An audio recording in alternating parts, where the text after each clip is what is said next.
Whether it's coming from the sun, harsh indoor overhead lights, or even the bright light of an arc cast from another welder from somewhere behind, few things are more annoying to a welder than glare on the inside of his or her helmet. The auto-darkening lens goes dark, but you can't see the puddle because you're looking at yourself inside your helmet.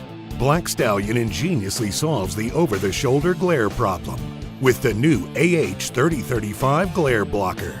The GlareBlocker Welding Helmet Glare Guard uses an innovative curved hood to block unwanted glare from the sun, overhead lights, or other light source behind the welder. The adjustable hood includes an open ventilation system that allows cooling airflow between the welding helmet and the GlareBlocker.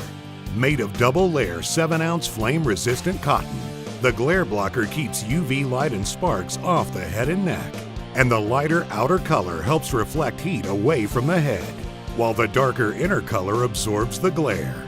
Included with the GlareBlocker is a removable neck drape. Quickly and easily attach the neck drape to the bottom of the GlareBlocker for back and neck protection. Detach when not needed. Unlike other helmet shrouds or coverings, the GlareBlocker does not interfere with welding helmet operation. A lifted helmet actually nests inside the curved hood.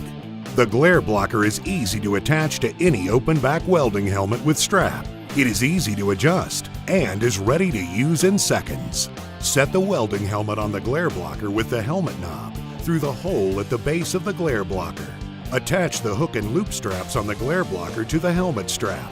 Tighten straps by pulling back on the tab ends, then securing down. Repeat for both straps. Finally, adjust the side flaps to create the desired coverage curve. Get the glare problem off your back with the new AH3035 GlareBlocker from Black Stallion. Order today.